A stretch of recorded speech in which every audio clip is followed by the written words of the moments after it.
زندگی میں نا ہم سب کے ساتھ کبھی نہ کبھی ایک ایسا وقت ضرور آتا ہے جب باہر سے دیکھیں تو سب کچھ ٹھیک لگتا ہے، بالکل پرفیکٹ، لیکن اندر ایک عجیب سا خالی پن محسوس ہوتا ہے۔ چلیے آج اسی احساس کی تھوڑی گہرائی میں اترتے۔ تو سفر شروع ہوتا ہے بس اس ایک سوال سے۔ کبھی ایسا فیل ہوتا ہے؟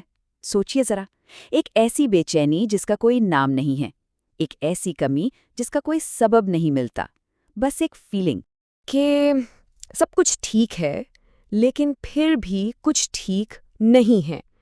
یہ وہی الجھن ہے جو ہم میں سے بہت سے لوگ محسوس کرتے ہیں، رائٹ؟ ظاہری طور پر کوئی مسئلہ نہیں ہوتا لیکن اندر ایک بے چینی سی رہتی ہے، اور یہ احساس کہ سب ٹھیک ہو کر بھی ٹھیک نہیں ہے، یہ ایک بہت ہی عام انسانی تجربہ ہے۔ تو چلیے اس الجھے ہوئے احساس کو تھوڑا سلجھانے کی کوشش کرتے ہیں۔ اس پہلے حصے میں ہم دیکھیں گے کہ محسوس کرنے اور سمجھنے کے درمیان آخر یہ فاصلہ، یہ ڈسکنیکٹ ہے کیوں؟ اصل مسئلے کی جڑ یہی ہے، ہم اپنے جذبات محسوس تو کرتے ہیں، خوشی ہے، غم ہے، غصہ ہے، لیکن اکثر یہ نہیں سمجھ پاتے کہ یہ کہاں سے رہے ہیں، ان کی وجہ کیا ہے، اور یہ سمجھ نہ پانا ہی اصل الجھن پیدا کرتا ہے۔ لیکن ایسا ہوتا کیوں ہے؟ اب ذرا دیکھتے ہیں کہ یہ اندر کی کشمکش اکثر آتی کہاں سے ہے۔ ہماری بے چینی صرف ہماری اپنی پیدا کی ہوئی نہیں ہوتی، نہ، اس پر سوسائٹی کے دباؤ کا بھی بہت بہت گہرا اثر ہوتا ہے۔ تو سوسائٹی ہم سے چاہتی کیا ہے؟ سب سے پہلے چپ رہو۔ ہمیں بچپن سے سکھایا جاتا ہے بڑوں کے سامنے نہیں بولتے یا اپنے جذبات پہ قابو رکھو۔ پھر دوسری چیز، ایڈجسٹ کرو، ہر حال میں ایڈجسٹ کرنا ہے، بھلے ہی اس میں خود کو کتنی بھی تکلیف کیوں نہ ہو۔ اور آخر میں اپنی ضرورتوں کو نظر انداز کرنا سیکھو۔ کیونکہ دوسروں کا سوچنا ہمیشہ زیادہ ضروری سمجھا جاتا ہے۔ لیکن سوال یہ ہے کہ کیا اس الجھن سے نکلنے کا کوئی راستہ ہے؟ ہاں، بالکل ہے۔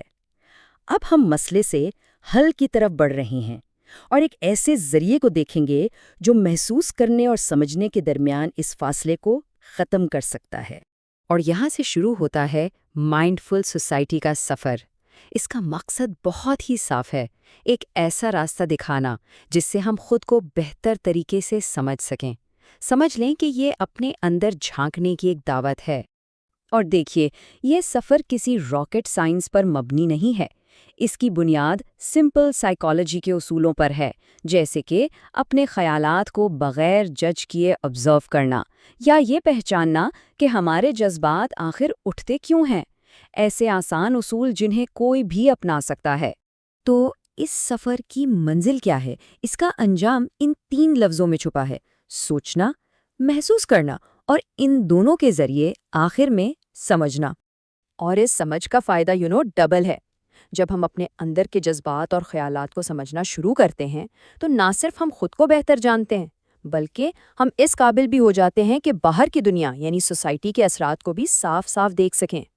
تو اس پوری گفتگو کا نچوڑ، اس کا ایسنس بس ان 3 لفظوں میں ہے: سوچو، محسوس کرو، سمجھو۔ یہ صرف ایک نعرہ نہیں ہے، بلکہ اپنے جذبات سے ایک گہرا اور میننگفل رشتہ جوڑنے کی دعوت ہے۔ تو کیا اس سفر کے لیے ہم سب تیار ہیں؟